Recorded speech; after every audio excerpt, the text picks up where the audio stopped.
It's so much quieter these days without everyone around.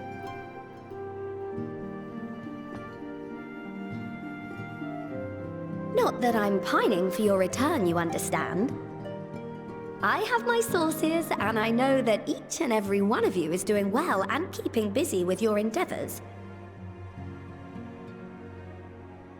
Meanwhile, I'm left with a surplus of free time and the question of how to make the most of it.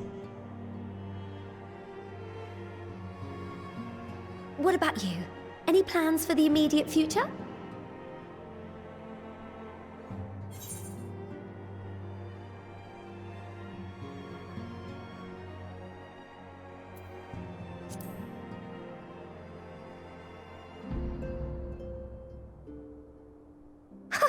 Traveling to the edge of existence and back wasn't enough? Well, if that's the case, I might have a suggestion for you. You've fought bravely and selflessly, helping those in need and saving our star from unimaginable threats. For your deeds, you've been hailed as the champion of Eorzea and a host of other incredible things. But why not put those titles aside for a while? Acquit yourself as a simple adventurer again, and travel the world in search of wonder.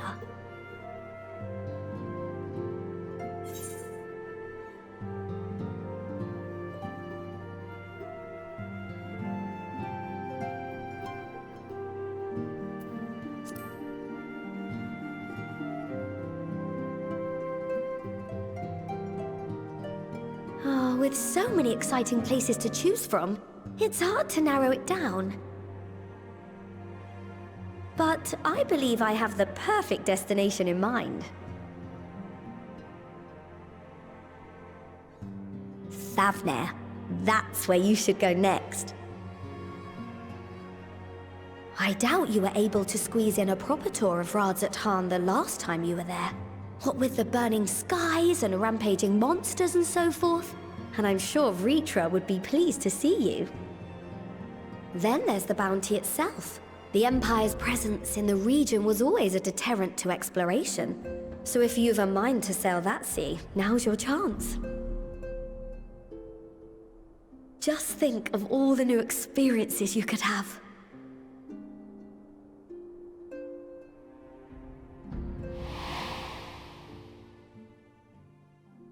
Tell me. Have you been to the ruins beneath the waters of the Bounty? As the bearer of Azem's crystal, you may consider your duty to see at least that much.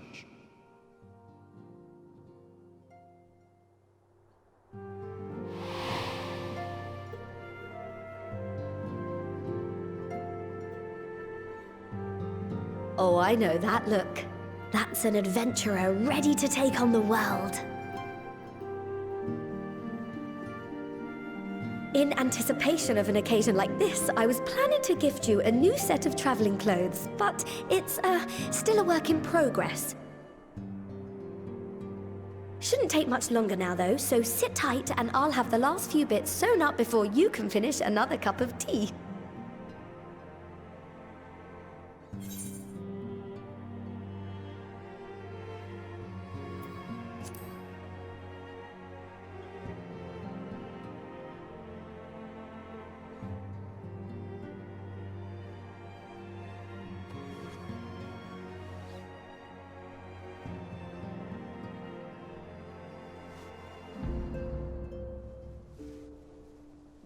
Stitch in here and trim in there, knot the threads with love and care.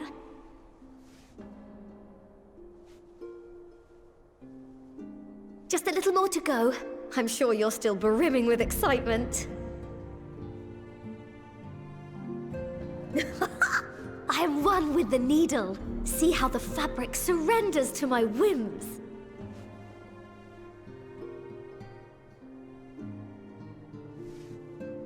Don't worry. I'll make sure the lining has plenty of pockets for all your little treasures. I swear adventurers are worse than children when it comes to hoarding every feather and leaf and animal hide they come across.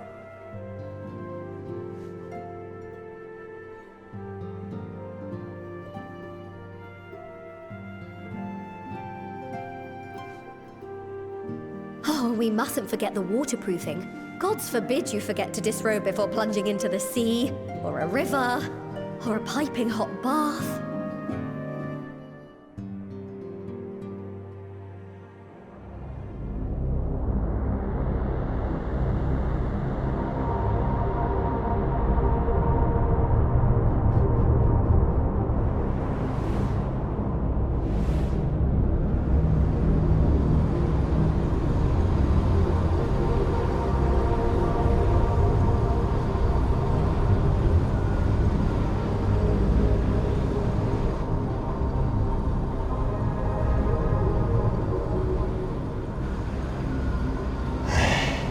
And thus I am returned.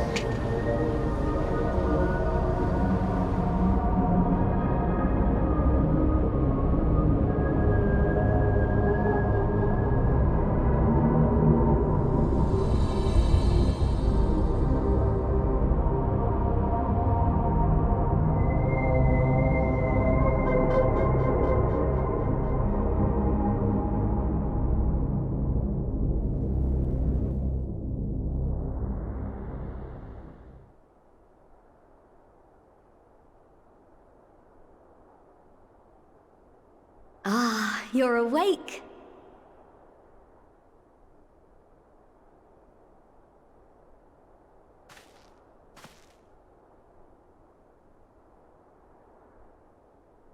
My apologies. I do get a little carried away with my sewing.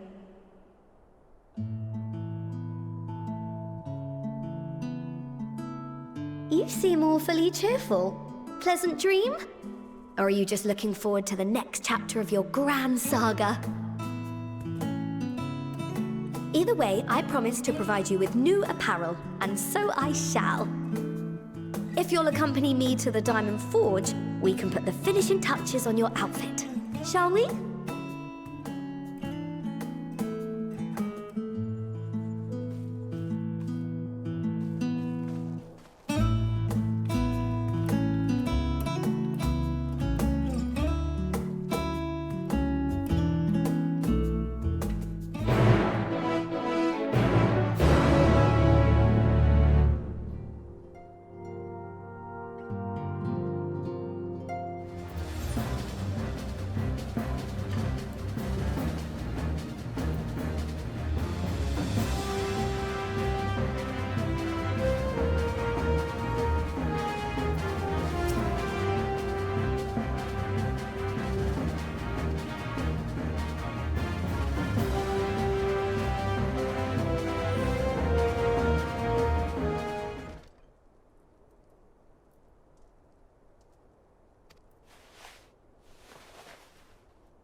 Marshal, please! You must let me have that treasure map!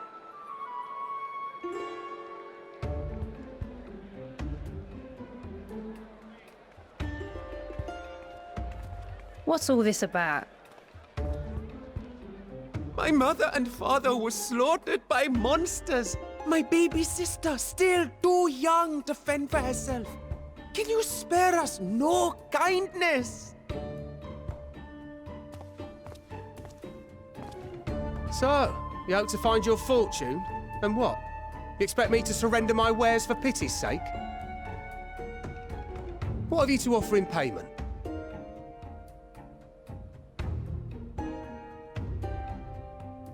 As I thought. Come back when you've more than rags to your name.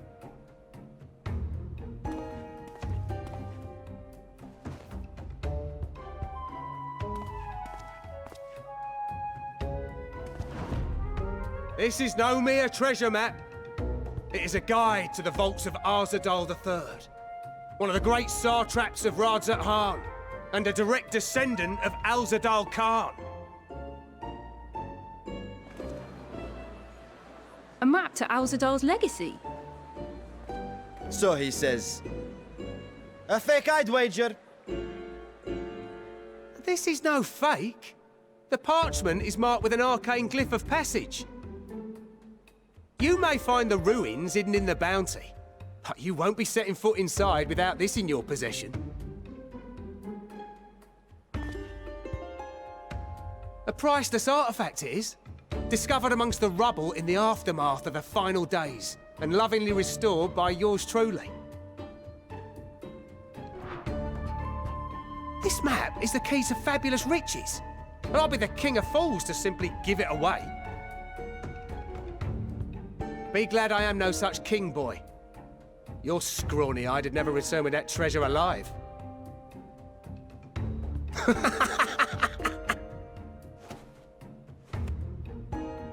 Oh, cruel fate! Why must you tempt me with wealth I am powerless to claim? How I shall envy the one who purchases that precious map! Whatever they pay will be but pittance against the golden hoards they stand to uncover.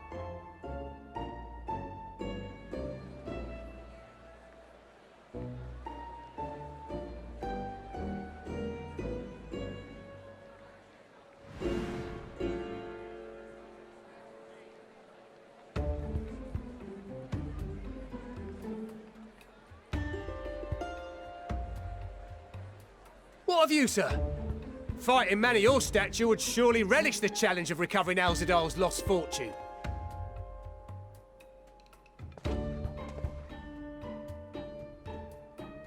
A fortune, you say?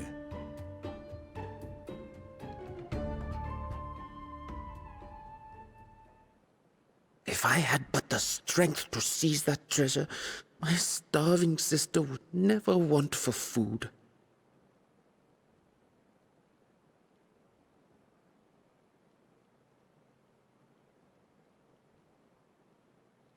I'll take it. Will this cover the price?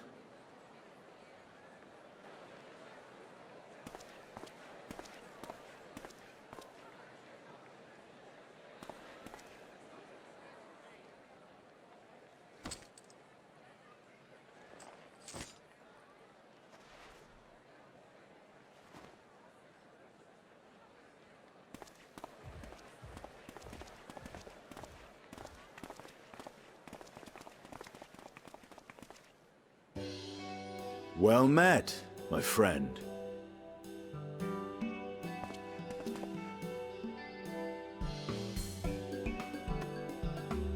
Someone is dressed for adventure. But why Favner of all places? Knowing you, I suspect there's more to your plans than sightseeing and shopping.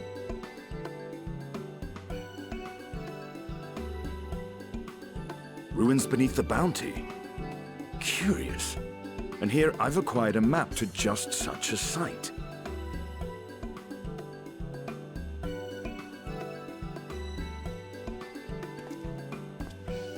With that sail, I do believe I've earned the rest of the day off. Thank you for your patronage, sir, but if you'll excuse me. You needn't mind us.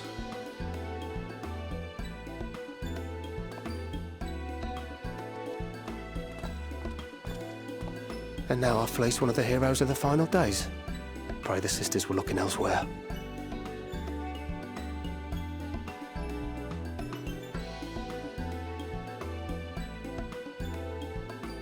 This map may or may not be genuine. Either way, we'll need a ship to find out for sure.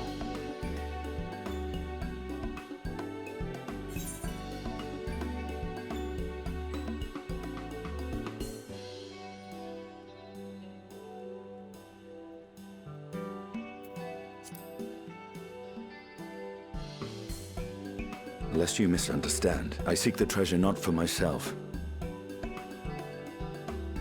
If such a fortune truly exists, then it could help ease the struggles of those who lost their loved ones in the final days.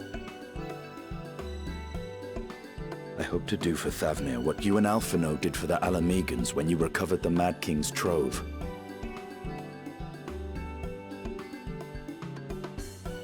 Come now. You know Alphino needs little encouragement when it comes to recounting the tales of your shared exploits.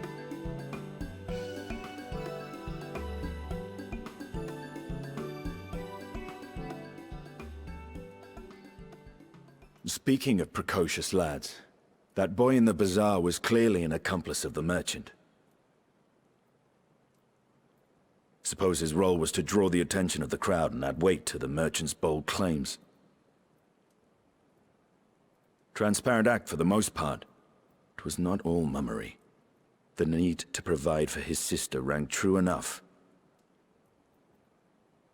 Thus, if some portion of the profits end up in that waif's pockets, then I will consider it money well spent, whether the map leads us to the vault or not.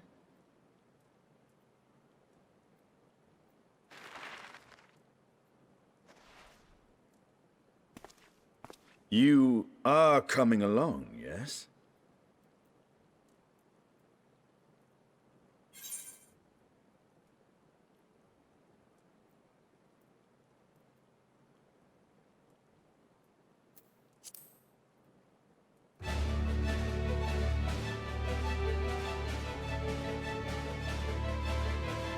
I thought as much.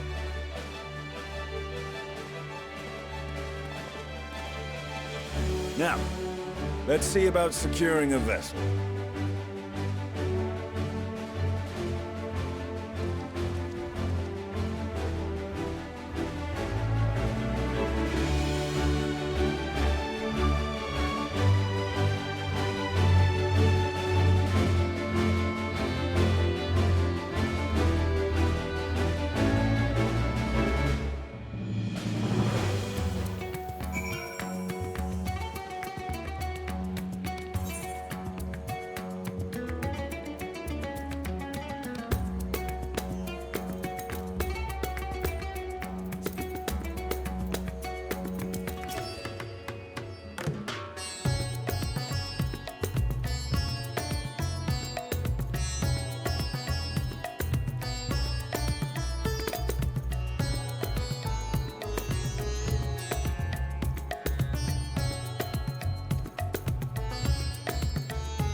Ah, Urgika, my good man.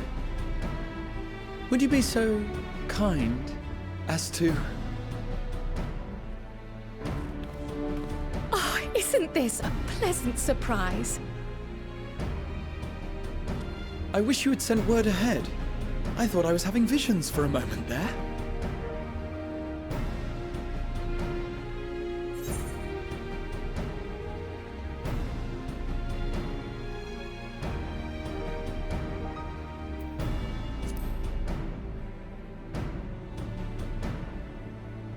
Slow and steady. Raha and I have been compiling old records of the students' activities. We were able to locate several accounts in the archives of Numenor, but the bulk of our documents was lost along with the Isle of Val.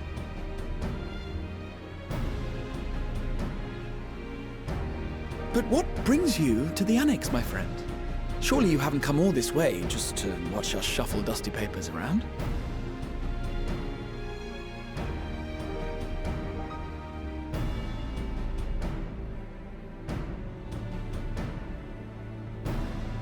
The treasure vault of Alzadal III. And you're looking for companions to join you on this expedition.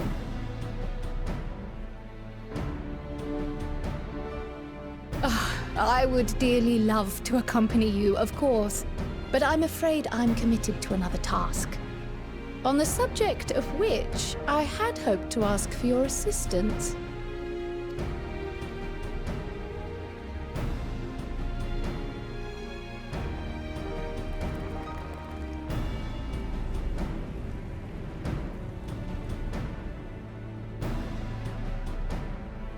Then again, it's not so urgent that it can't wait until you've returned. You should go, Raha. I'll stay here and mind the shop, as it were. Are you sure? I'd hate to leave you short-handed. I'm sure. Just try to be back before too many moons have passed. Well, I guess we're off on another adventure already.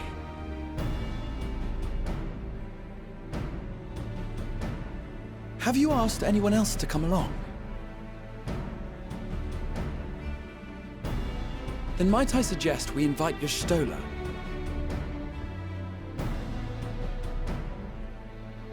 Ever since the Scions disbanded, she spent most of her time cloistered within the Great Google Library, hoping to piece together a method to traverse the rift. It would seem, however, that whatever wisdom she sought there was not to be found. She arrived in Sharlayan the other day. We spoke briefly before she began her search of Numenor. Considering what you've told us of Alzadal's extraordinary feats, I do believe Stola would be more than interested to hear what you have to say.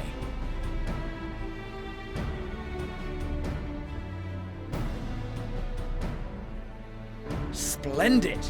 Then let us head to the archives at once. Wait, before you go. I have another potential member to volunteer, if you've room to spare. Urianger. He sent the students a request for materials, you see. Treatises on the architecture of treasure vaults and the like.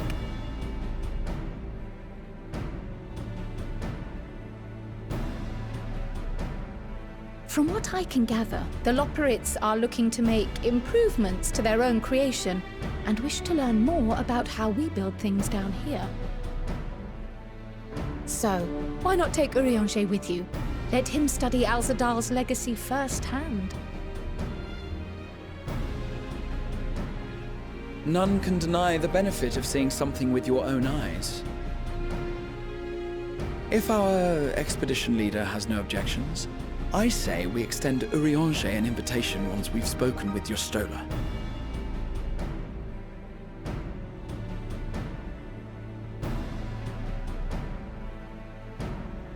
Safe travels, you two. But don't forget, I'd still like your help with that other matter I mentioned. Right!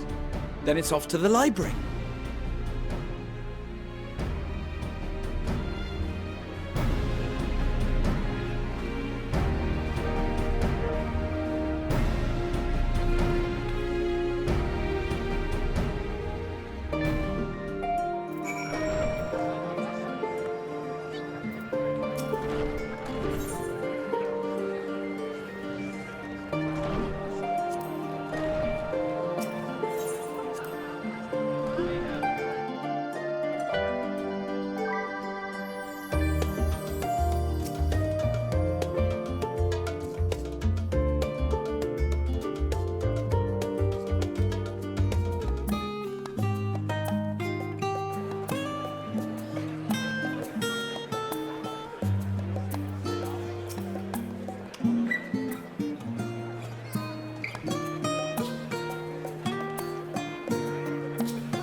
I've never known Y'shtola to doze off in the middle of research before.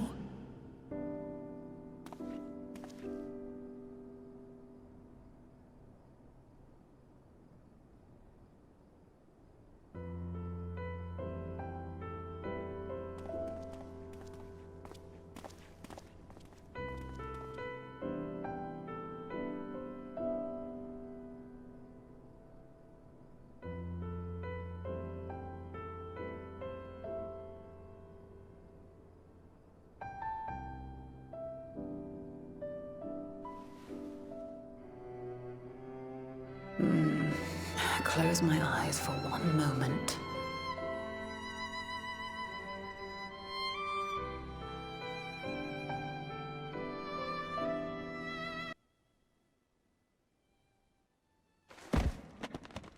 Ow!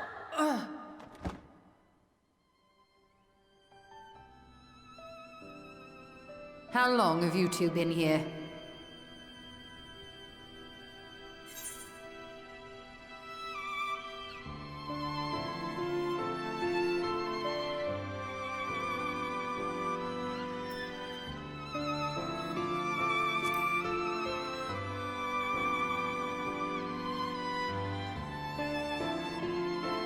Something to that effect.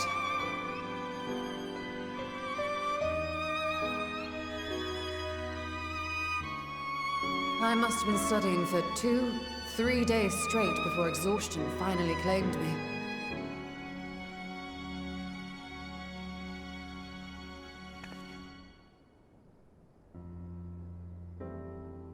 As you know, I've been researching ways to travel from the source to one of its reflections. Well, looking for hints at least. I don't expect to find a simple set of instructions tucked away in some dark corner of the library. So I've been skimming through the stacks, hoping to uncover even a partial mention of any similar feats in the past. A means to travel between worlds exists, and you can be sure I will find a way to employ it. So I promised Runa, but 'twould seem I've set myself a nigh impossible task. You needn't be so hard on yourself. The leap I made with the Crystal Tower was not achieved in an afternoon. It was the culmination of a collective effort spanning generations. Oh, you think me discouraged? I assure you, 'tis quite the opposite. A daunting challenge and the time to sink my teeth into it. I feel like a fresh-faced student again. A scholar in her element.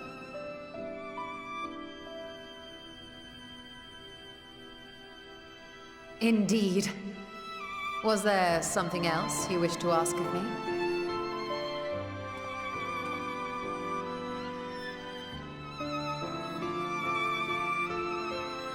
Alzadal is no minor figure in Harnish history, and much is known about his family. But this is the first I've heard of a descendant surviving a trip to another world. If those tales are true, then he may have left behind some clue as to how it was accomplished.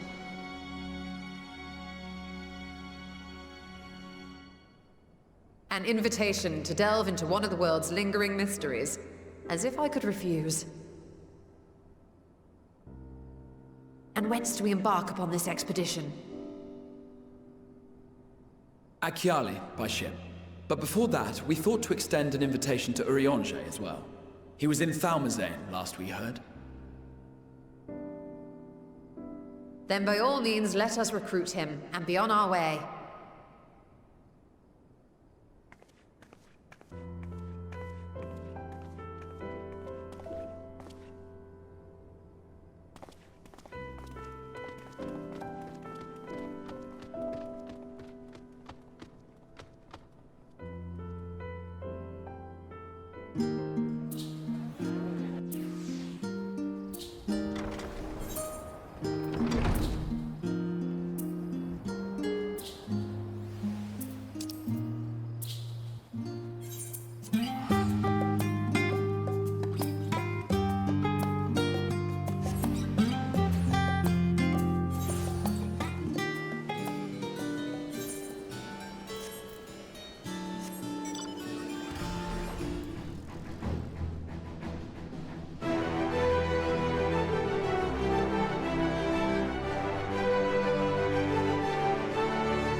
Our illustrious champion.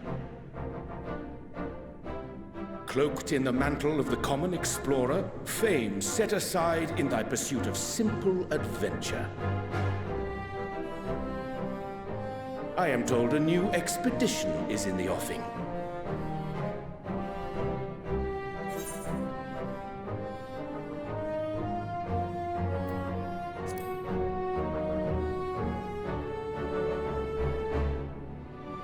He left to attend to some personal errand, but should be returning ere long.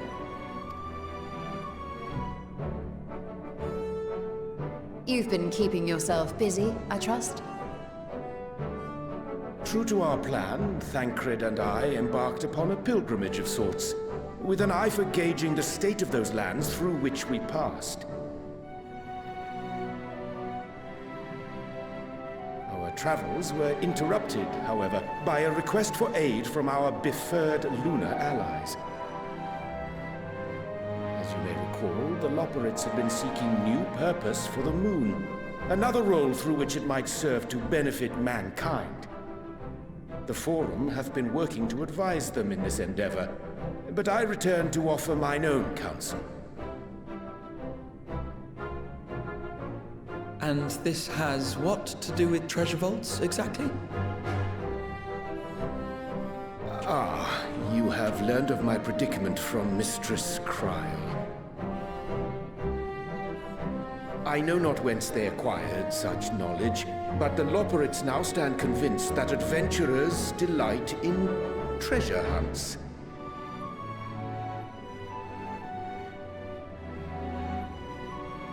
Thus, with their newly built wonderland of riches and mystery, do they hope to entice all manner of daring delvers to the moon. So earnest and innocent was their desire to bring joy to the world that I found myself powerless to refuse them my cooperation. But what of you, my friends? Why are you come to Labyrinthos?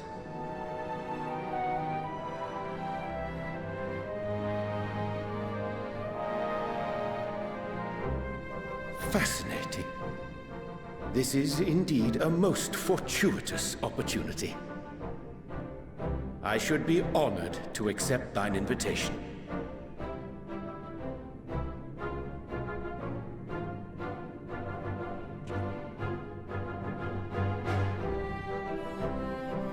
How long hath it been, I wonder, when last our actions were not impelled by fate or desperation? Aye. Though I cherish the Scion's accomplishments, 'tis pleasant to not have the weight of the world upon our shoulders for a change. Counting Estinian, we number 5 now, yes? Without knowing what traps or perils await unwary feet, we may be wise to refrain from recruiting others. I agree. Between us, we should have the skills to handle whatever situation may arise. Shall we be on our way? What, no time to spare a word for the grizzled old bard?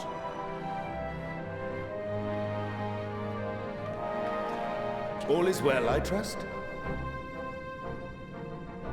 A wasted trip, I'm afraid. I'd hoped to catch up with a former mentor while you parleyed with the rabbits, but it seems our paths were not to cross.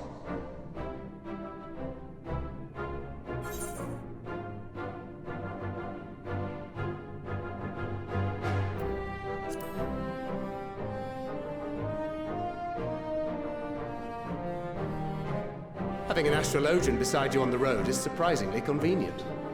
And it doesn't hurt that he's making strides with his light-hearted banter.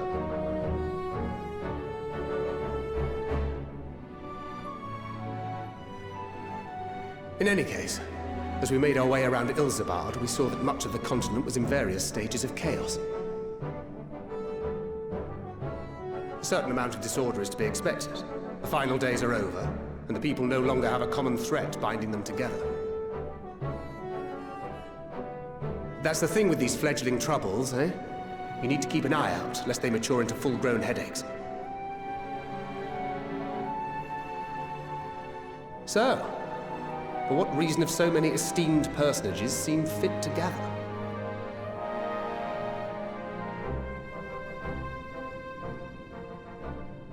Beneath the waters of the Bounty, you say? I see you've already stolen away my traveling partner with the promise of unexplored ruins and scholarly glory. Nay, 'tis not for mine own indulgence, but rather the fulfillment of my commitment to the Loporrits. Ah, of course. And if you have Estinian rounding out your group, you'll likely have all the members you need. Feeling left out? I could put in a good word for you, if you like.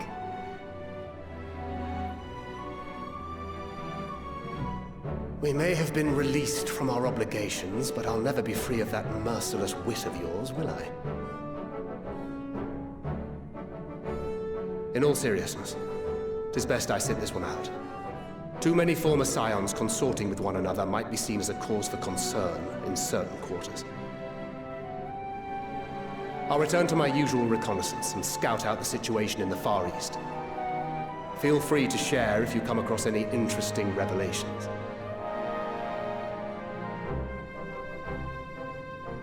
Till we meet again.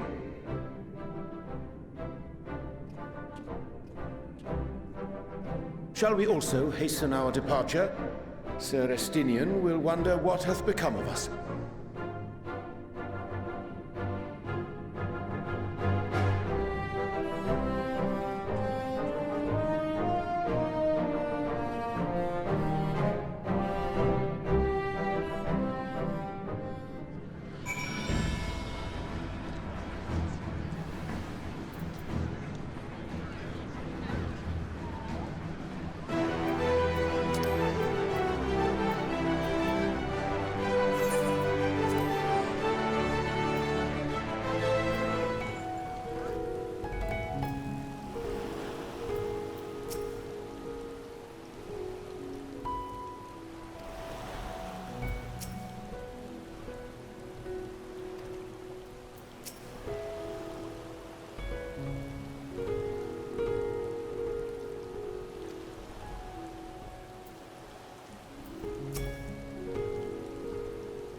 Right then.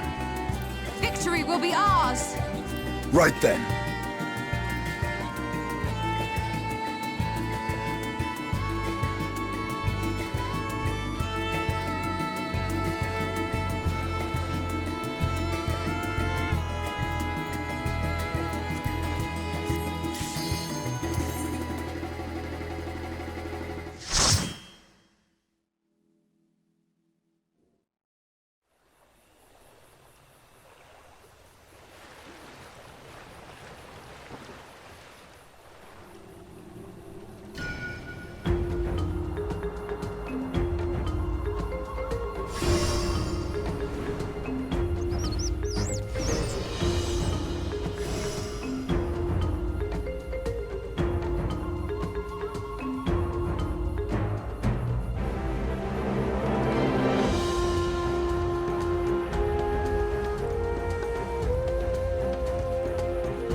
Hold still.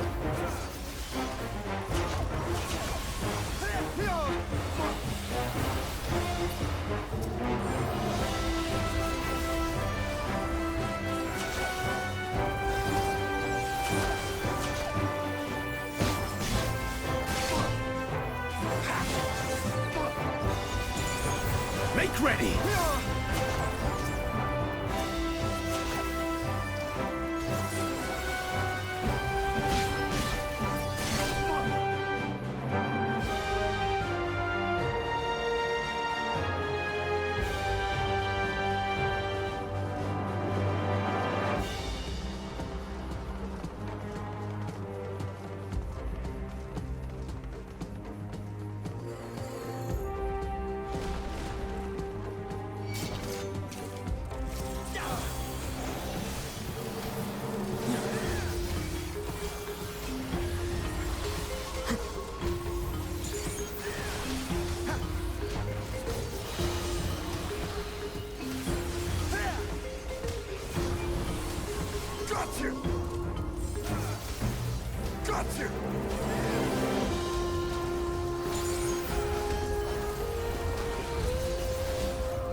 Allow me.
Hold still.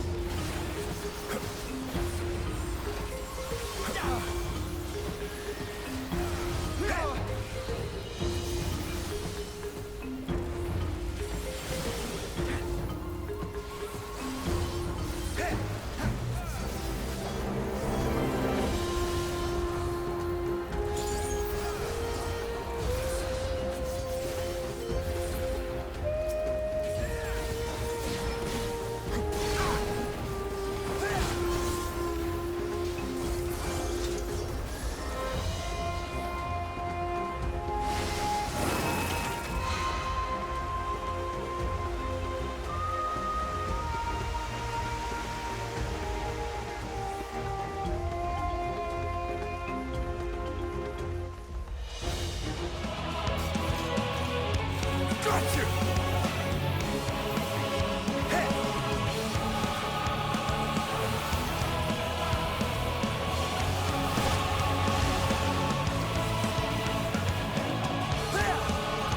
Hold still.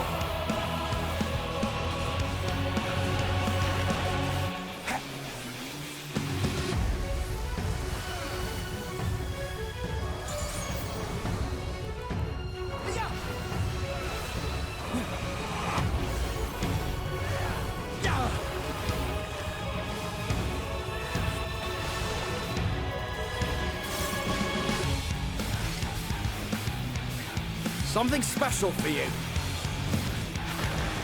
Be gone!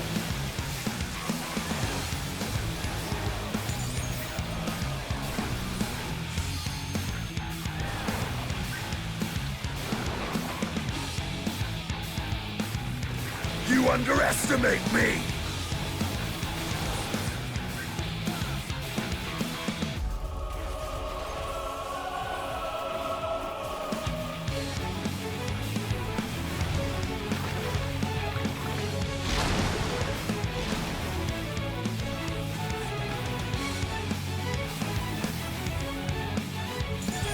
All or nothing!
This will hurt.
Hold still.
Hold still.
Be gone!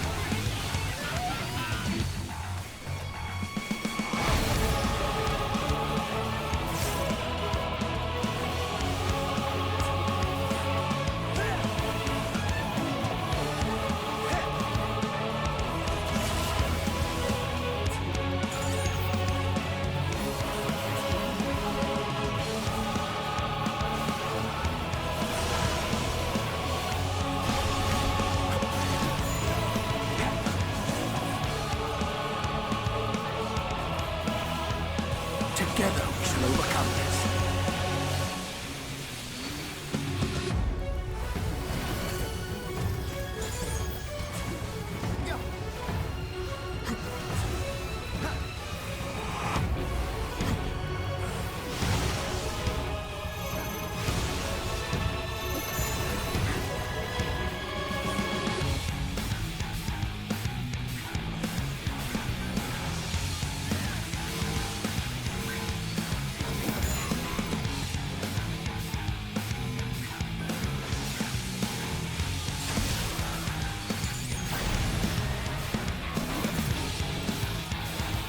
Hold still.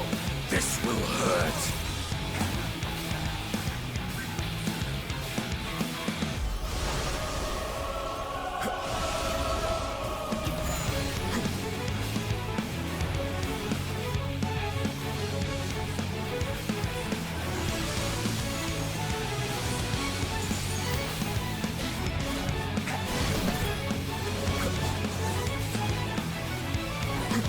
Be gone!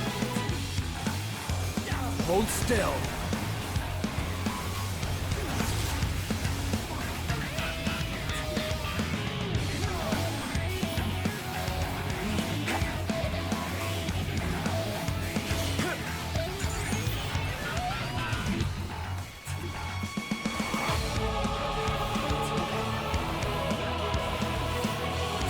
Be gone!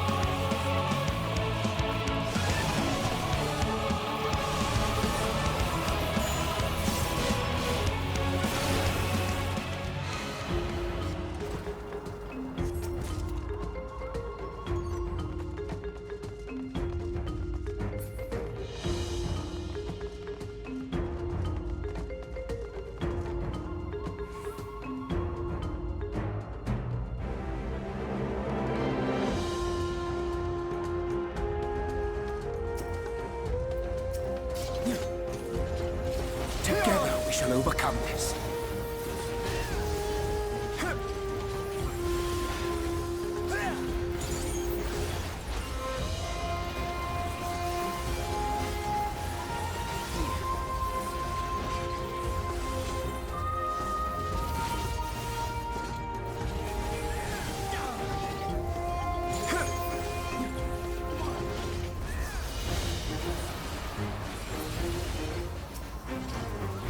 Allow me.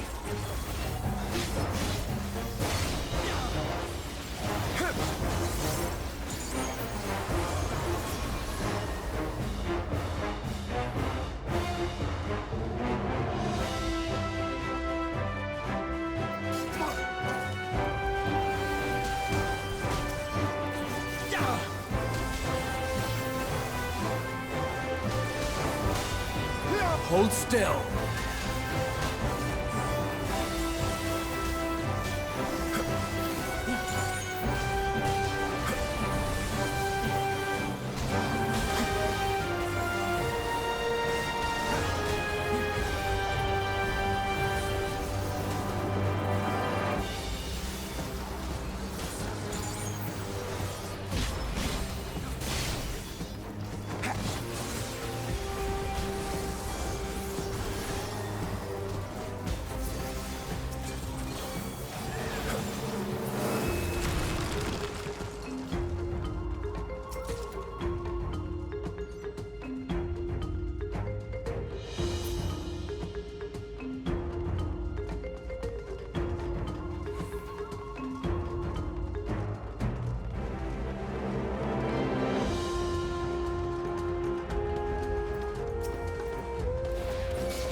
Hold still.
You're mine!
Allow me.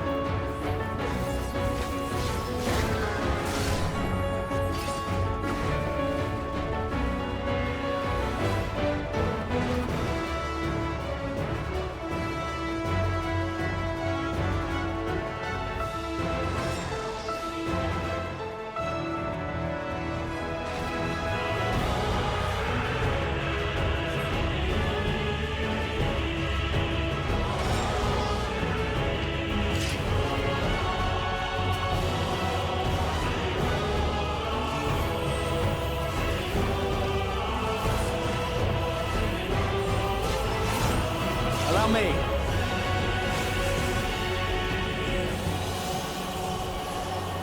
You underestimate me!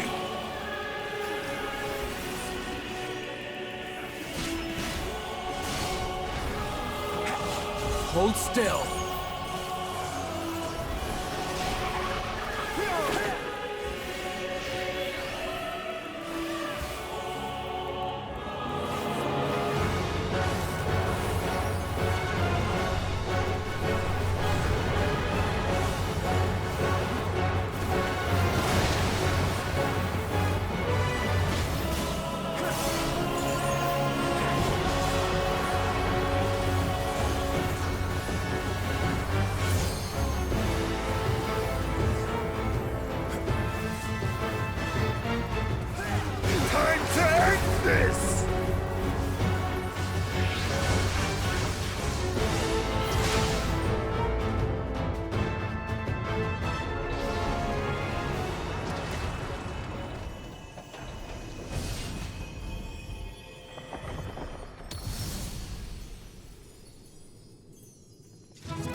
What have we here?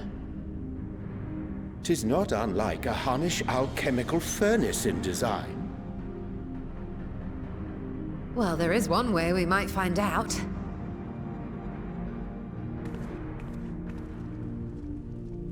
Stop! You mustn't touch it.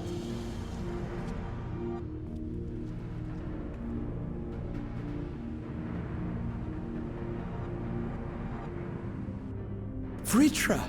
Oh, my apologies. Should I continue calling you Varshan? You may address me as you wish. My nature is no longer a secret. Still, this is not a setting I imagined for our reunion. Surely you've not entered these ruins as common looters. Would that we could deny your accusations, but I fear you're not far from the truth. Great Vritra, might we beseech thee to explain the nature of this strange contrivance?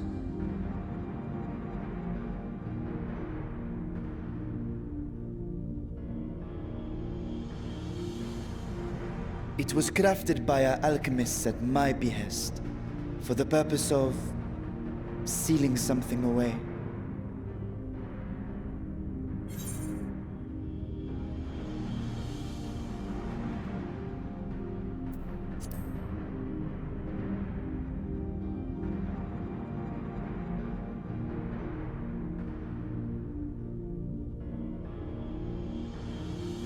Perhaps I should simply show you.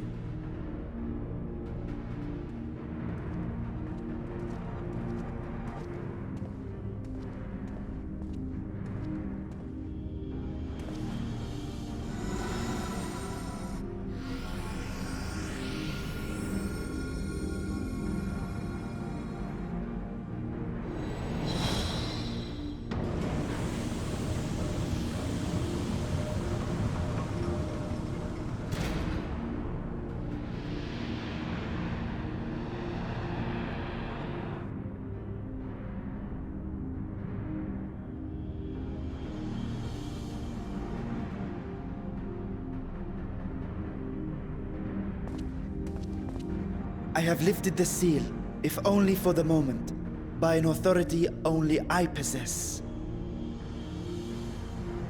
A planar fissure? No, my friend. Small though it may be, this is a functioning gate into the void.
I must admit, I am deathly curious to know how a void gate came to be hidden in the depths of these ruins.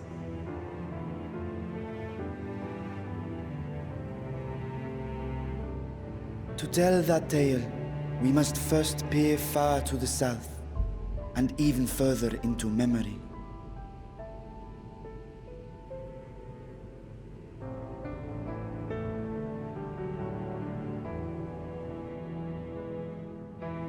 An age 5 millennia passed when the Algan Empire sent an invading force to the shores of Merasidia. The southern people rallied around the commanding figures of Bahamut and Tiamat and fought fiercely to repel the would-be conquerors. With Bahamut's defeat, however, the tide turned against them. Desperate to seize any advantage, the Mercidians resorted to summoning primal entities. In response, Emperor Zande forged a covenant with the Cloud of Darkness, sovereign among the all-devouring denizens of the Void. Thus bolstered by icons on one side and Voidsent on the other, the two armies clashed in a battle of unspeakable carnage. So much death, so much loss.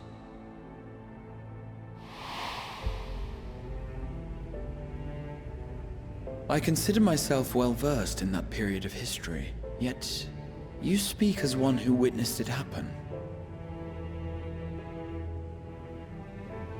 Indeed, I did. I heard Tiamat's roar of defiance and sped toward that war-torn land.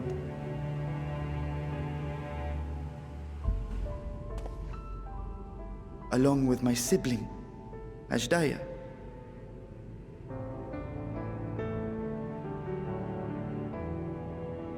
We dragons are not male or female as men are wont to classify, but elder sister is the closest a mortal tongue can come to describing what she meant to me.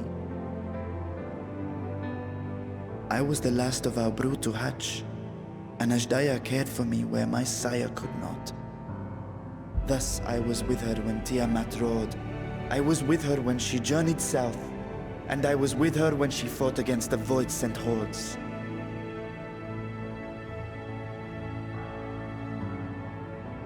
Yet no matter how many of their vile fiends we cast down, more rose from the abyss to take their place. Faced with an unwinnable war of attrition, Ashdaya risked her all on a final gamble. She plunged through the Void Gate itself to strike at the root of their strength.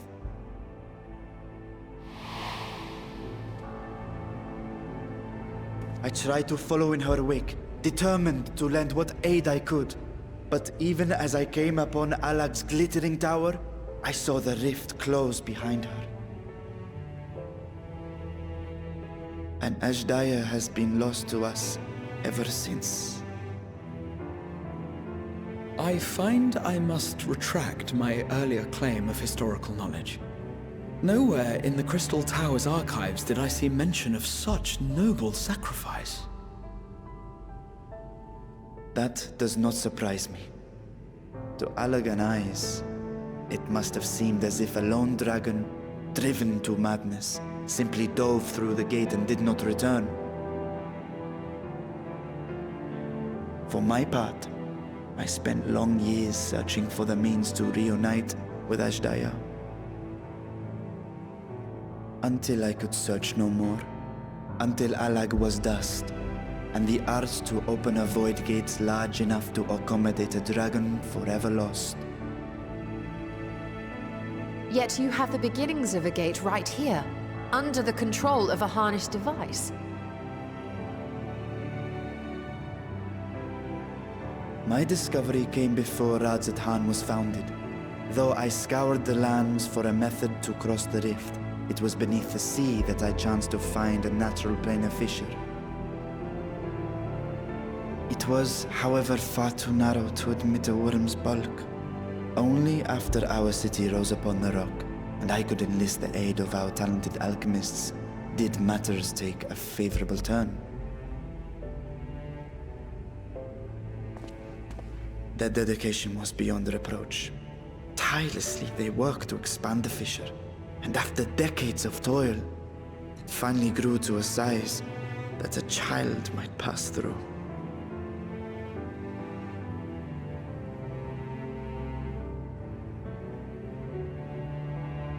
Not long ago, you told us that you called out to your kin, that Ashdaya's answer was silence. I suspect the conclusion to your tale was not a joyful one.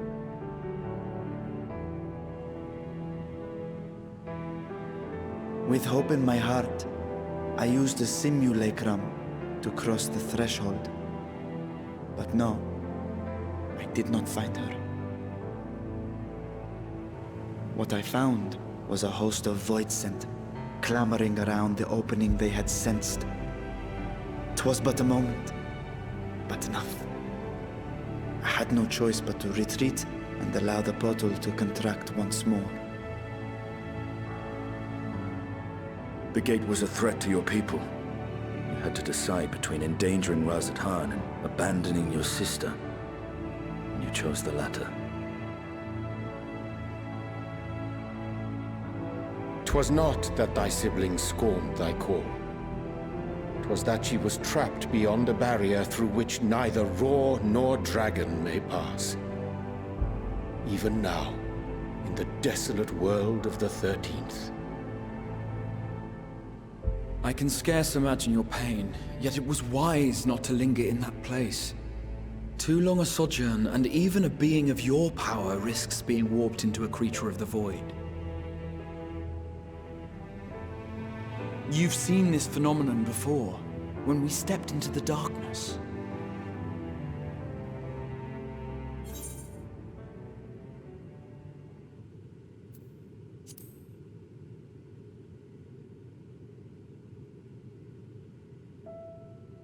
Turned purple? Well, yes.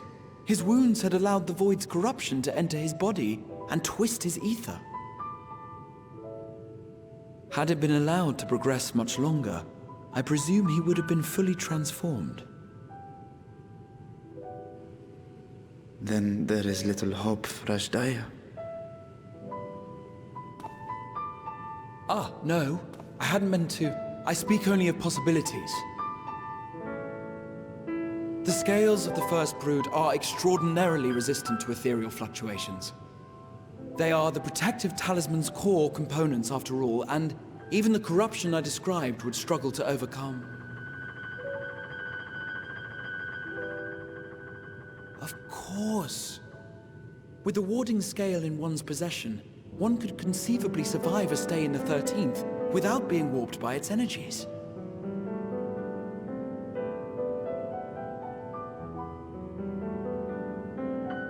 Be that as it may, it is too late to rescue my sister. 5,000 years too late.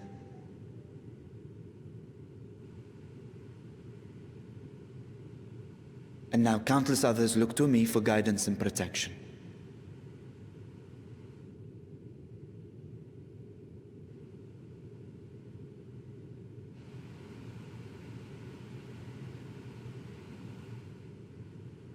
So when I sensed intruders in the ruins, I came only to ensure that the gate remained closed. That, and to secure the treasure, of course.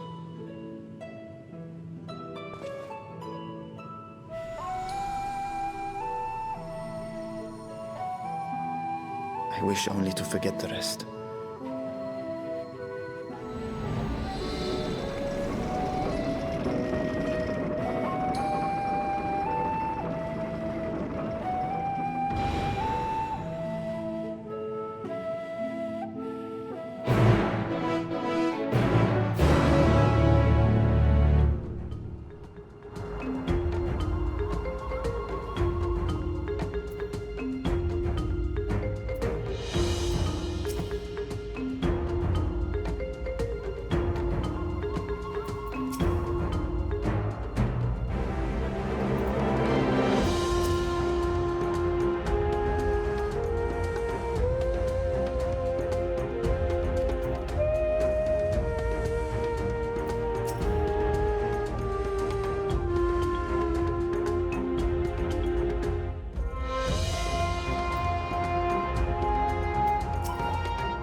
I thank you for your attendance.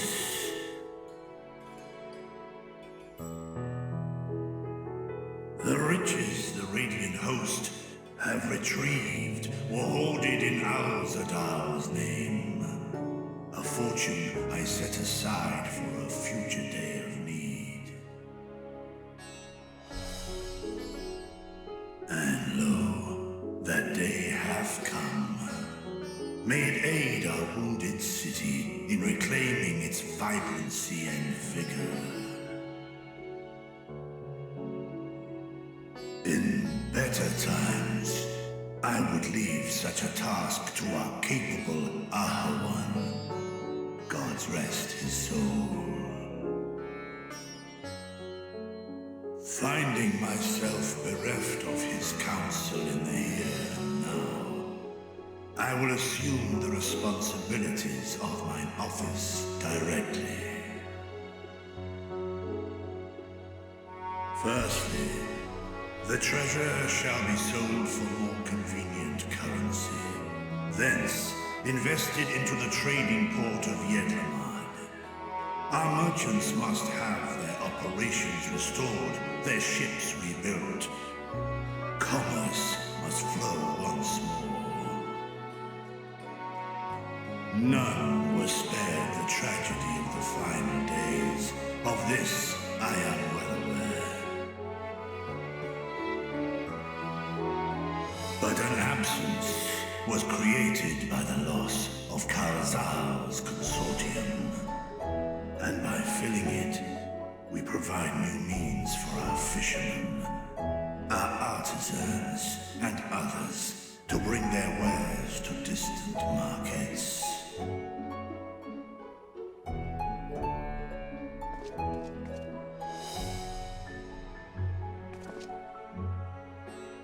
And what of the children who were left without family to care for them? That is a concern which weigheth heavily upon my mind. A simple gift of coin will soon be exhausted, leaving these young souls adrift on the fringes of our society. Nay, a proper solution is needed, one which doth guarantee their welfare for years to come. Thou hast surely seen how other nations rise to meet this challenge, adventurer. What dost thou deem the wisest course?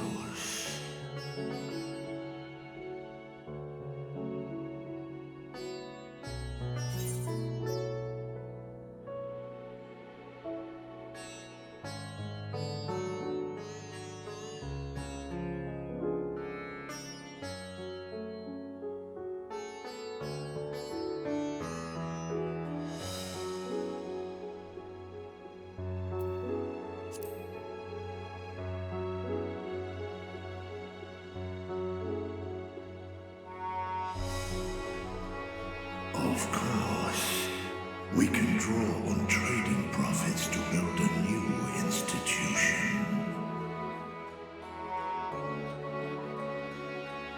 Let us put this idea into practice. A contract shall be written, requiring all who receive of Al-Zadal's treasure to commit a portion of their future earnings towards the running of an orphanage.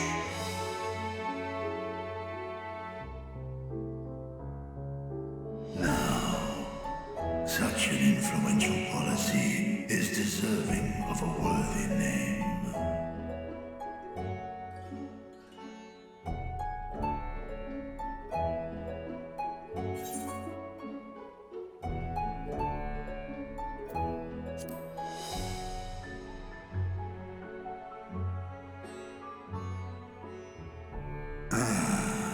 A fitting candidate.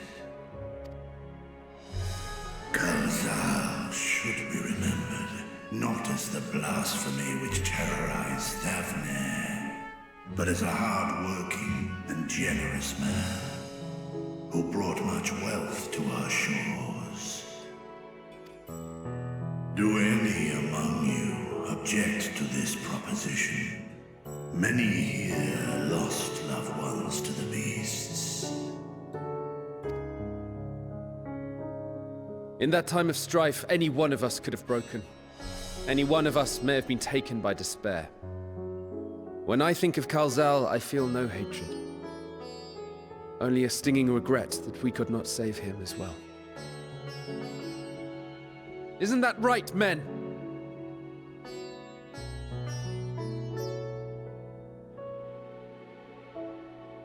This bodes well for that boy. Murad, was it? Perhaps he can cut ties with that shady peddler.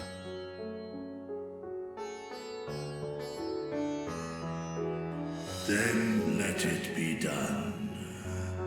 Henceforth, this initiative shall be known as the Kalzal Foundation. Nabdeen, thou art to assemble a patrol and ensure that no child in this city liveth in squalor.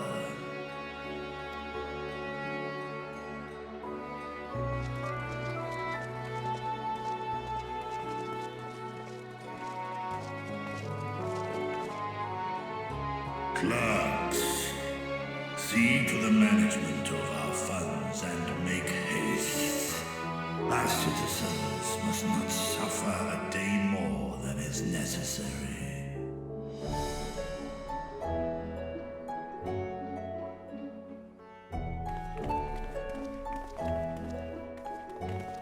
Dragon and man, side by side in pursuit of a brighter morrow. Reminded of Ishgard.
Right, here we all are.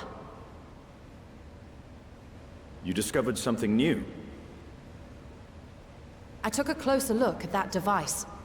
I was able to determine how it keeps the Void Gate sealed, but not how it might instead be employed to expand the opening. For that, I would need to reference the technique developed by Vritra's alchemists, no records of which appear to have survived the intervening years.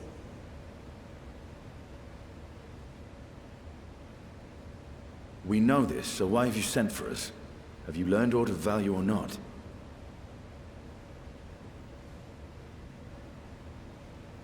Patience, good sir. one must introduce the subject before launching into specifics.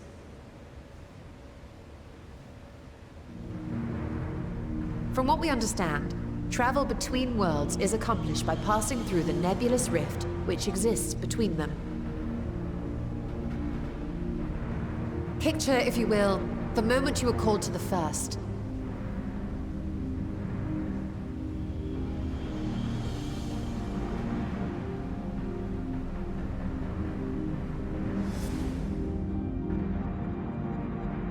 You touched a focus of some kind to help the Exarch pinpoint your location. His summoning spell then channeled the energies of the Crystal Tower to begin your journey to his world.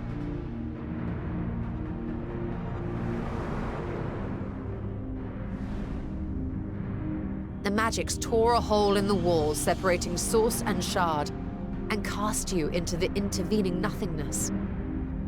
In that place, the laws of nature hold no sway.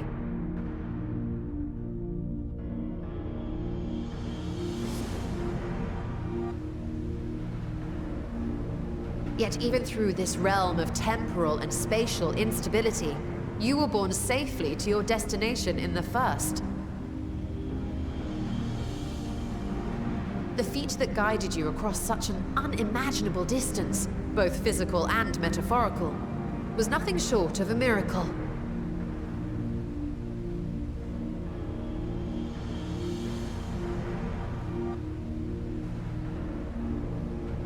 Then what of the many Voidsent found in the source? Who guides them here, and how? An excellent question.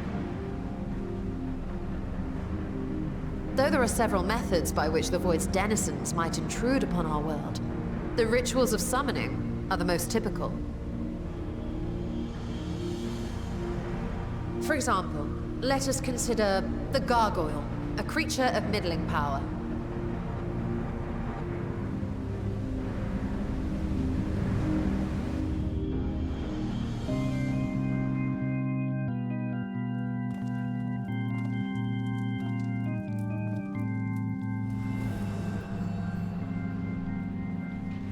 To call upon such an entity, the prospective summoner must force open a void gate.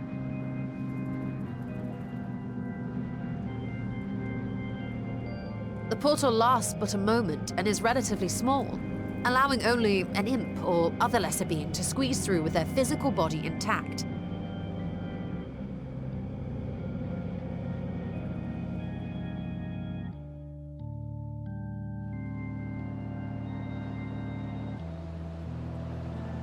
Our more powerful gargoyle, however, is too large for that. Creating a gate big enough for him would require vast amounts of energy, far beyond the reserves of any one mortal practitioner.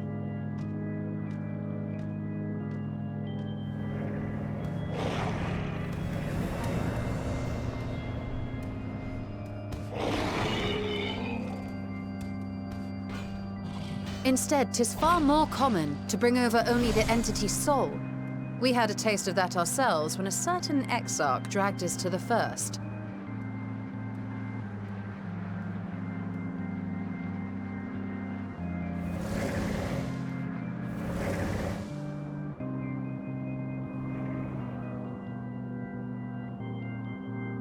And just as our bodies remained in our world, the Voidsent's physical form is left behind in the 13th.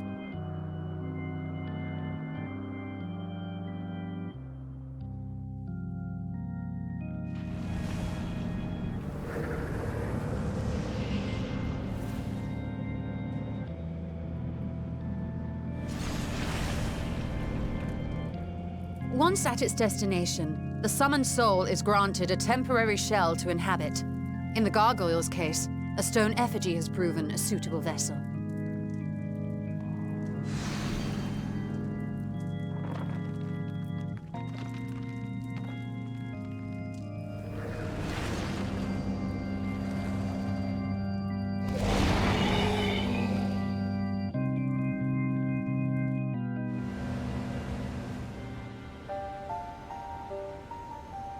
Wait.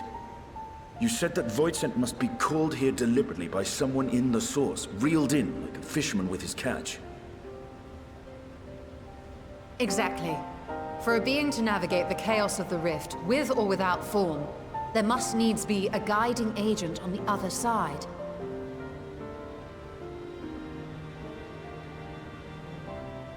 When the hordes poured forth from Alag's Great Gate, it was the technologists who drew them through.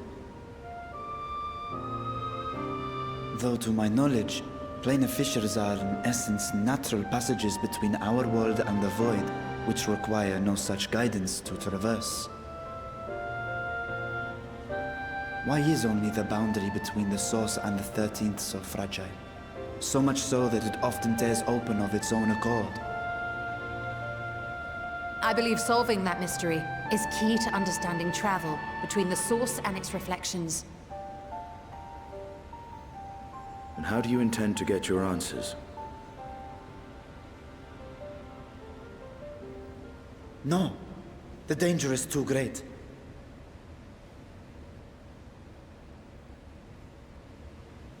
Perhaps. But what some call danger, others think of as adventure.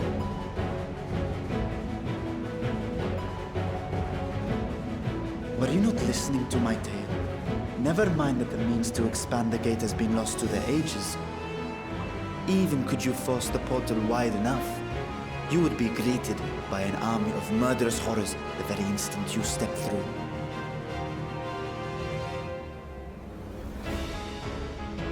I assure you I was most attentive. And I agree that to go alone would be certain death. But if I were to bring along one who has already braved the 13th and humbled the cloud of darkness, well, I imagine my chances would be much improved.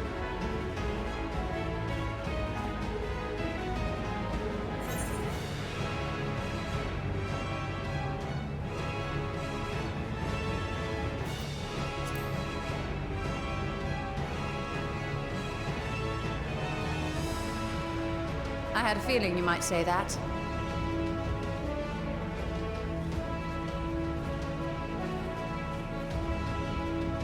Once again, I put my life in your ever-reliable hands. That said, as much as I would like to march straight back to the Void Gate, there is the small matter of being unable to open it without the Satrap's personal authority.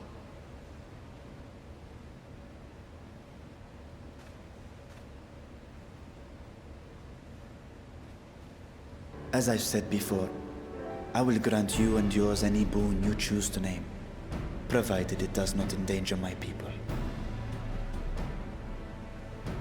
You have my word that we will take every precaution. Not a single void scent will be allowed to threaten Radzat-Han, assuming we manage to expand the portal in the first place. You have a plan. Actually, I had hoped you might help us with that.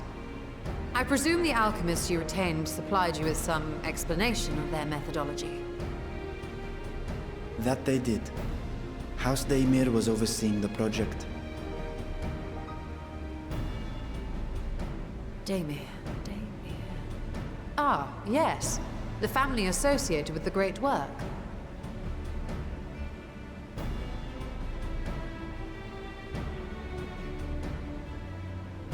I did not fully comprehend the theory, but their research began with a void scent which had slipped through the fissure. After a thorough examination, they created an arcane simulacrum possessed of similar qualities. A man-made void scent, if you will. It was apparently indispensable in their efforts to enlarge the gate. A man-made void scent?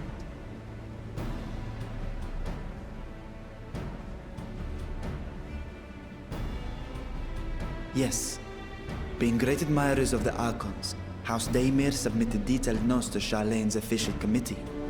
They expected praise and accolades for their simulacrum, and were thus devastated to be informed that their work had been classified as prohibited material. If that's true, then those notes might still be stored in a forbidden archive somewhere. Not Google, of course, since that library had yet to be built. Which leaves us with...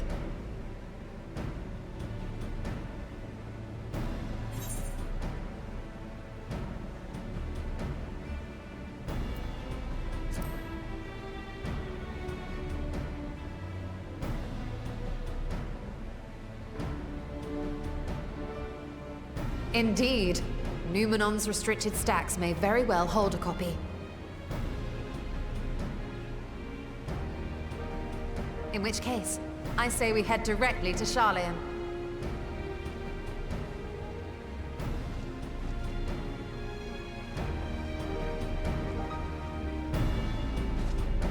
Unless you anticipate needing help to reach the high shelves, I see myself being of little use.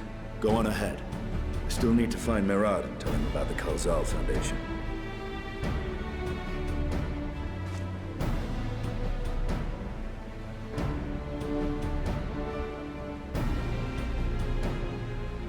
Let us be on our way as well.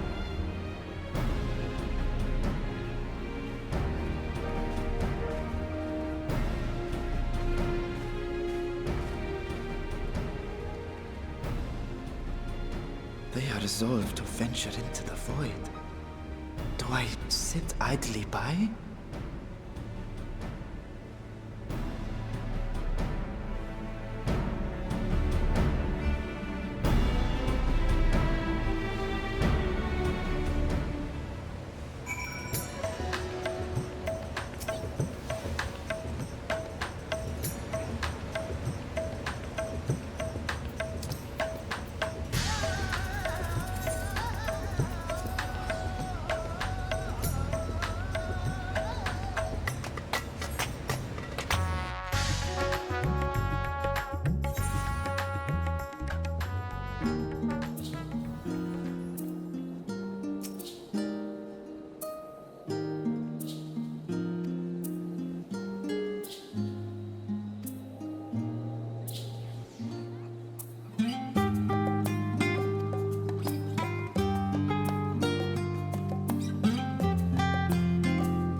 House Damia's notes are to be found anywhere, it will be here.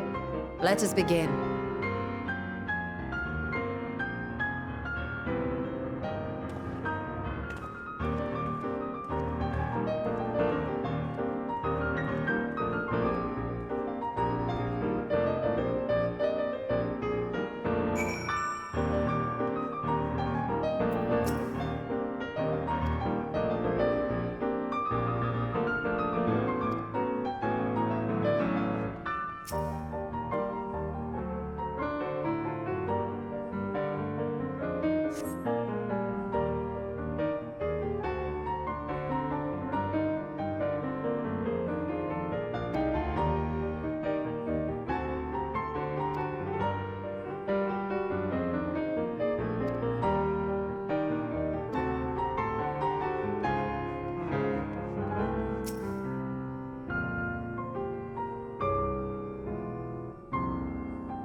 Yes, the ether signature is unmistakable. I've felt the traces of House Damia's resonance many times at the Great Work. Time to see what all the fuss was about.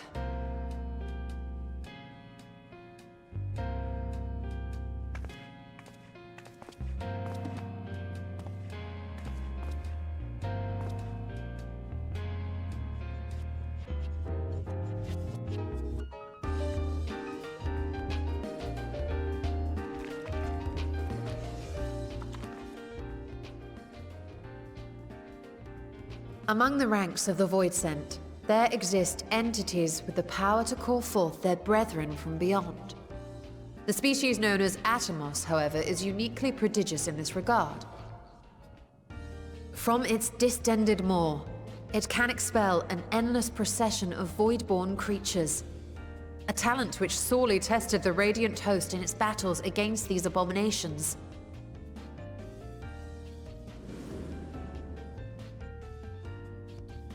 Surmising that the entity itself was acting as a void gate, we endeavored to capture a small specimen and subsequently examine its physiological structure. Our findings revealed that the Atomos had absorbed a planar fissure into its own flesh, which it could expand at will into a functioning gate.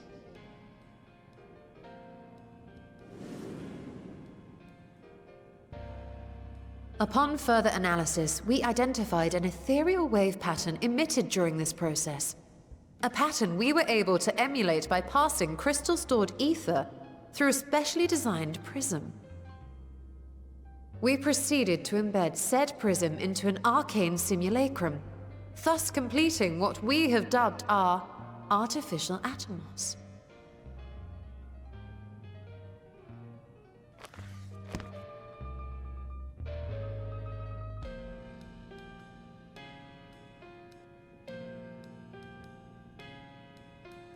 How could I have been so blind to the possibilities? This species, not to mention its ability to summon void scent, has been discussed among academics for years now. Just before the advent of the 7th Umbral Calamity, we received reports of Atomos sightings from every corner of Eorzea. Surely you've at least heard the tales.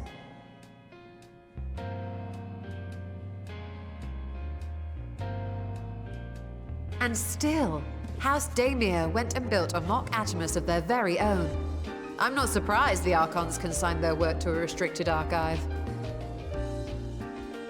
It was no easy task, but at last we've unearthed the volume we've been searching for.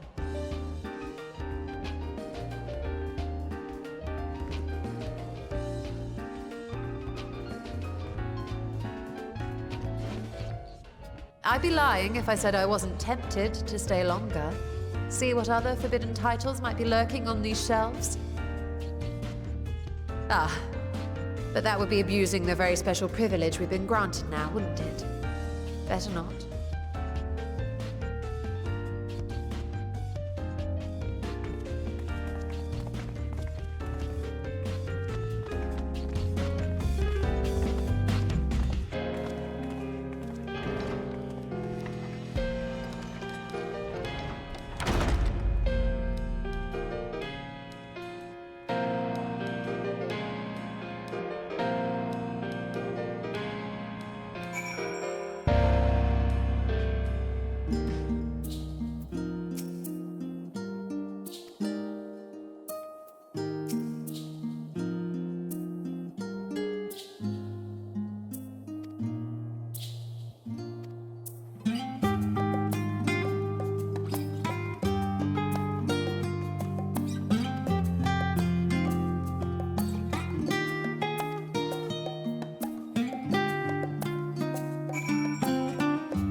The ruins alone were impressive enough, but I never dreamed such a treasure lay hidden in the depths of the bounty.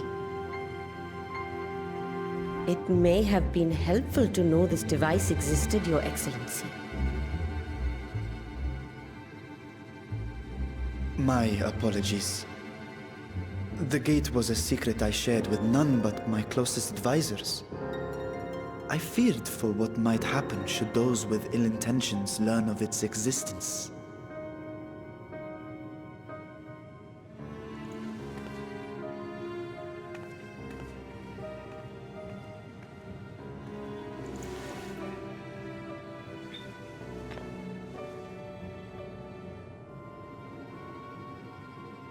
What is it you're doing now? There is something I wish to verify. The Noah reports claim that a short stint into the void carries little risk of etheric imbalance. Should one suffer an injury, however, or if one's expedition drags on longer than intended, that risk becomes significantly greater. Graha theorized that a warding scale would confer protection from the void's corrupting influence. But I would prefer to test that hypothesis before we set foot in the 13th ourselves. So, this is an experiment of sorts? Yes, an experiment. Tell me, how would you go about testing the efficacy of the warding scale?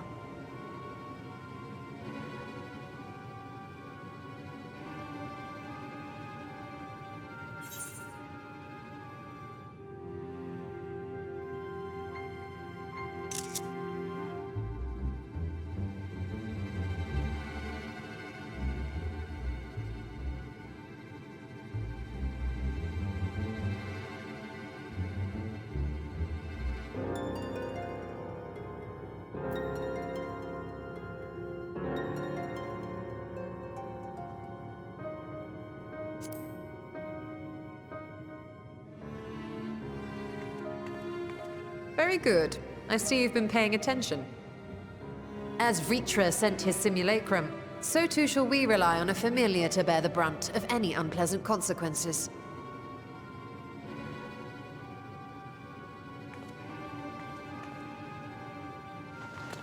Now, a lowly imp can navigate a fissure, no matter how narrow.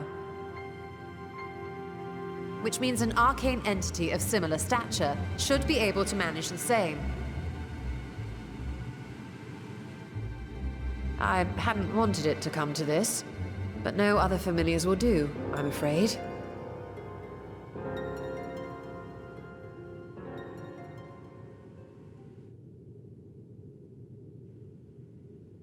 I mislike the sound of that. What manner of fiend does she mean to summon?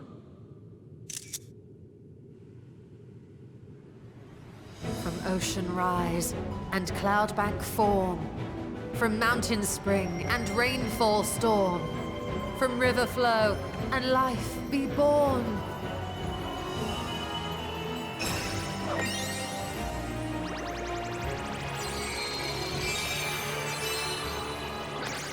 Water, water, froth and foam!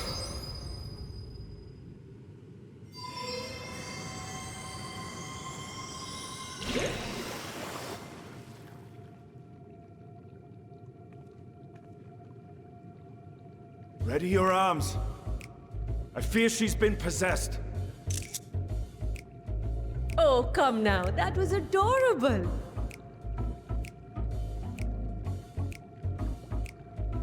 Water, water, froth and foam! Time to play!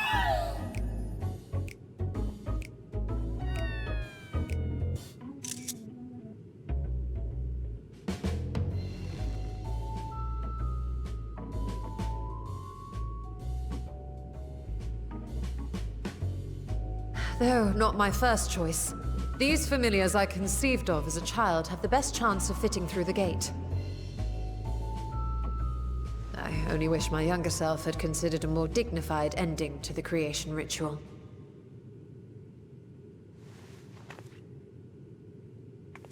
In any case, these two should serve us well.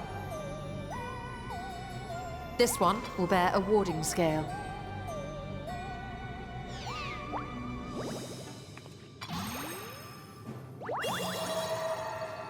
And when they return from the 13th, we can observe how the talisman, or absence thereof, has affected the progress of the Void's corruption. If I could impose upon you to open the gate. Your Excellency? Ah, yes, of course. We should also be wary of void scent slipping through while we conduct our experiment. Estinian, you are to keep Nadana safe from harm. As you say. You had best be on your guard as well.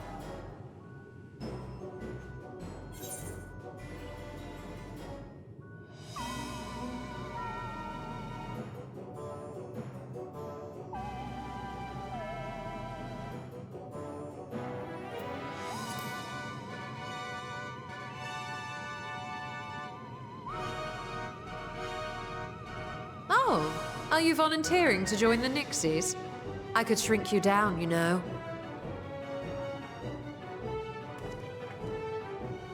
Let us begin, shall we?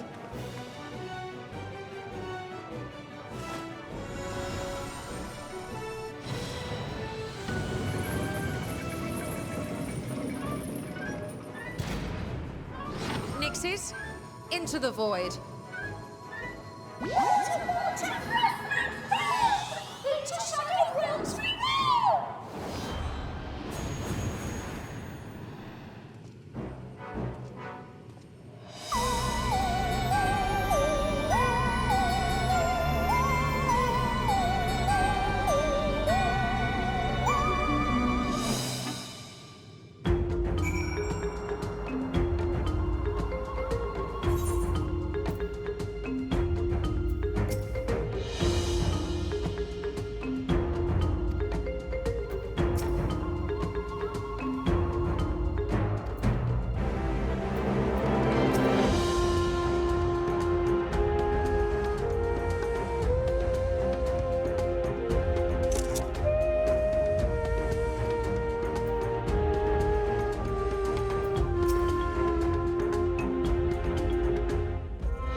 I think we've waited long enough.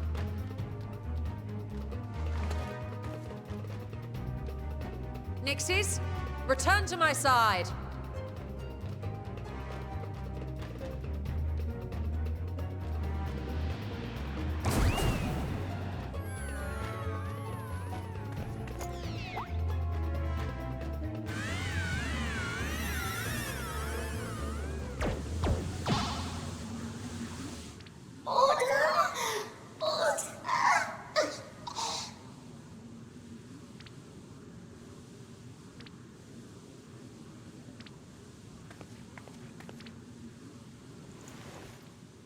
Thank you, little one.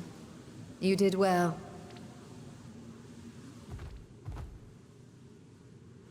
Oh, the poor thing. Its essence has been irrevocably warped.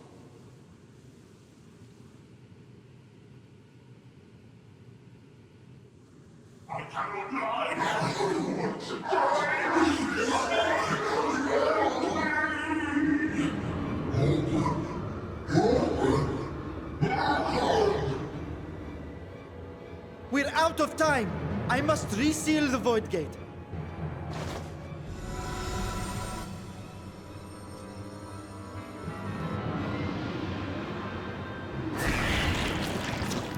They're coming through!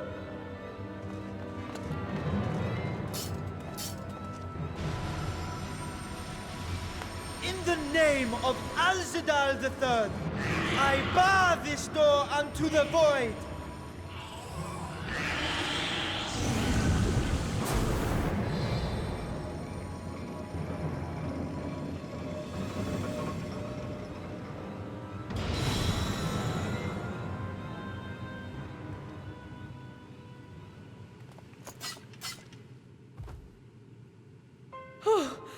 Well, that was a sharp lesson in the dangers of void gates.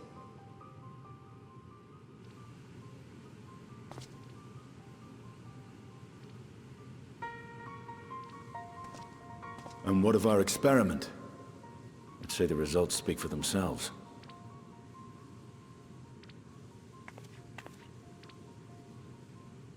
The unprotected Nixie has suffered extensive etheric corruption. As Nidana observed, it's well on its way to becoming a void scent. The one merged with the talisman, however, appears unaffected. I sense no changes to its equilibrium. Rest now, little ones.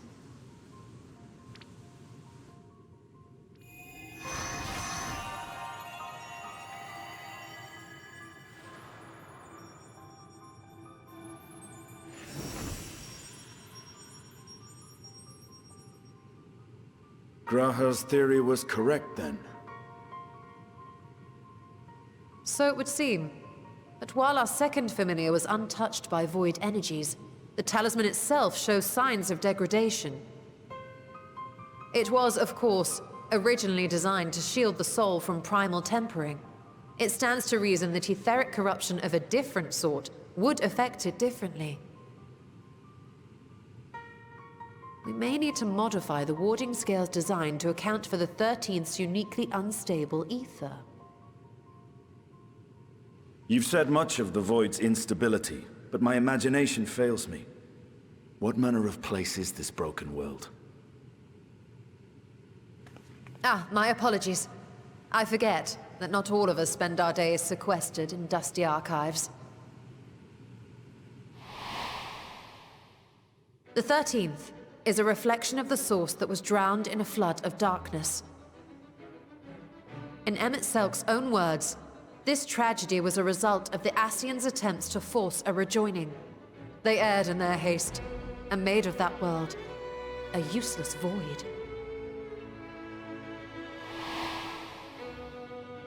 And what of your own experience? Will you tell us of what you observed during Noah's expedition?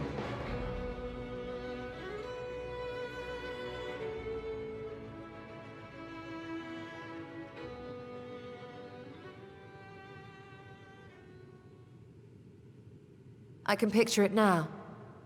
The sunless, Stygian expanse, infested with legions of ether-starved monstrosities. A void in every sense of the word. What you have described in such lurid detail is exactly why I hesitate to encourage you.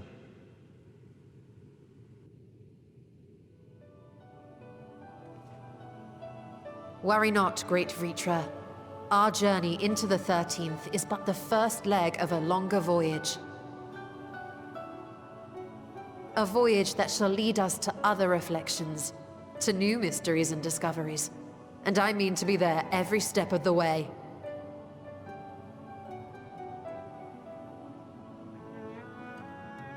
But first, I must focus on refining the warding talisman.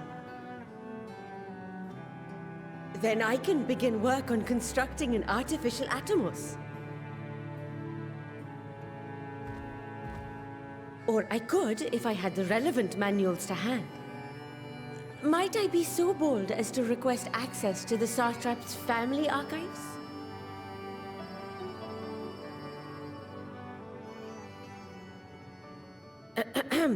Your Excellency?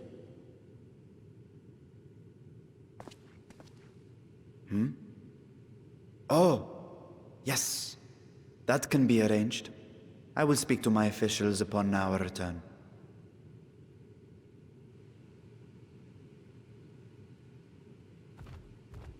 We will see you back in the city then.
Estola! The adjustments are going well, I hope? 'Tis a lengthy process, but the end is in sight, yes. That's wonderful news. I myself had some good fortune searching through the Satrap's private records. What I found was a transaction log dated around the same period as when Alzadal's legacy was built. It included a purchase list of highly exclusive alchemical components, and I knew I'd discovered the key to making the artificial atomos. I then visited the High Crucible to commission the materials.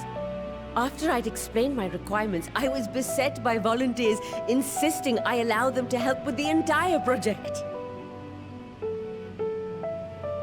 The usual reaction to someone forcing open a void gate is to run for the hills.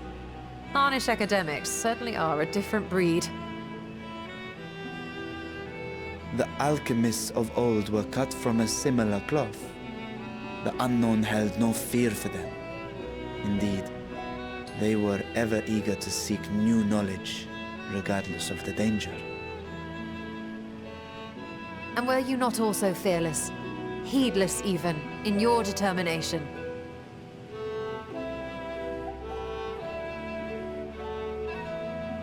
My sire entered his dormancy before I was hatched.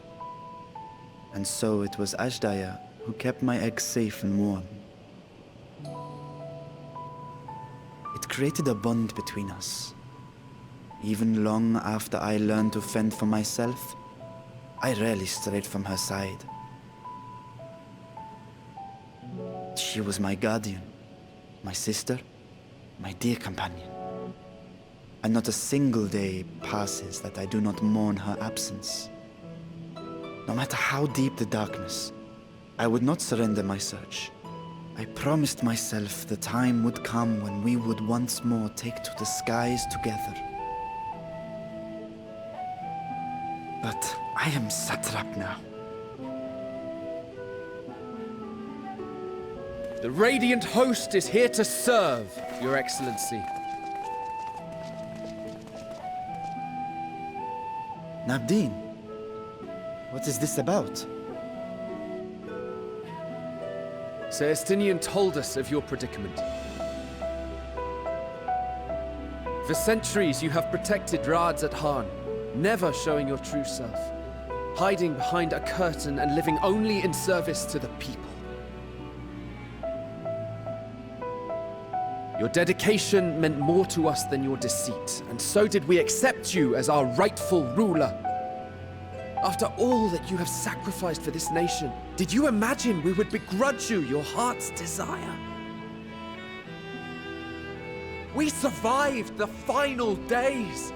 We are a strong and proud people. We, the Radiant Host, will keep Thavnair safe in your absence.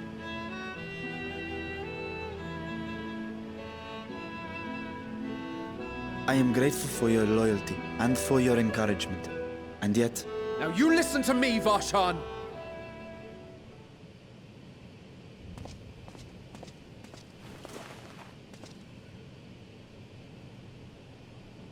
You are wearing that face, after all.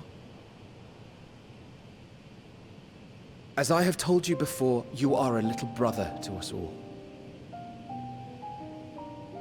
And if you are family, then so too is your sister.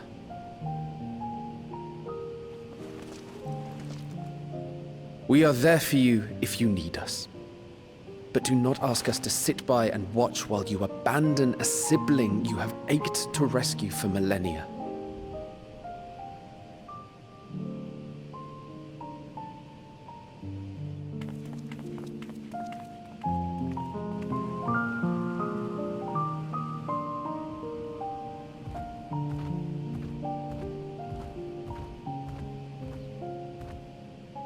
We will succeed in opening the way.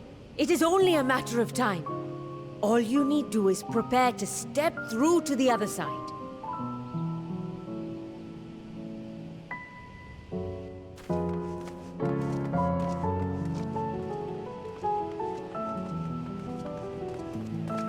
Your Excellency, I wanted to thank you for building the orphanage.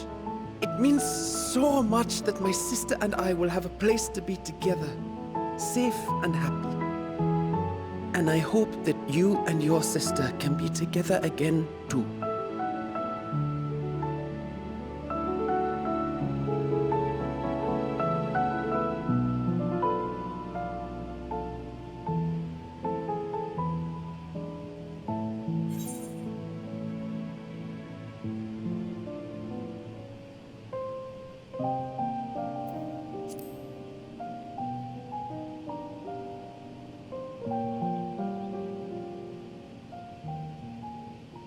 Take heart and protect them well. Such were the words I once said to you, and here I stand, failing to live up to them. If my heart is torn, I am fit to protect neither Ajdaya nor Radzatan.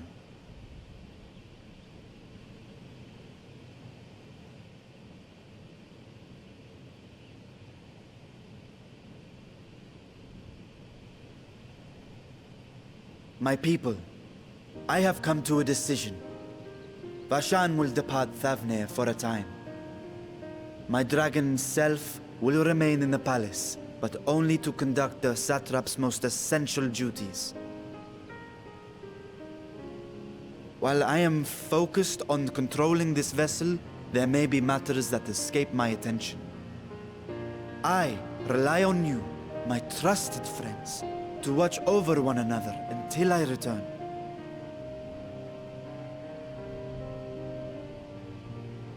Take care and fair fortune, little brother. Many tears would be shed should you come to harm.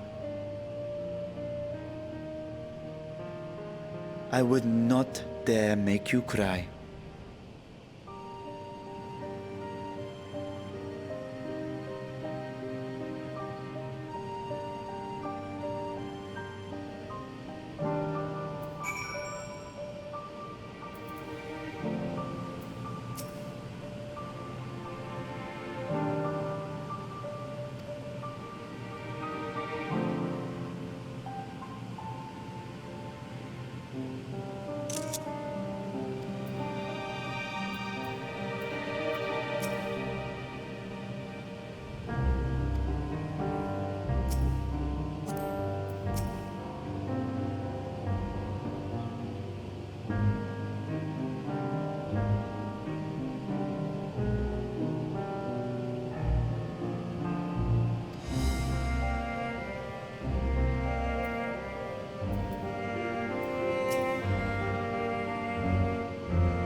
I am returned.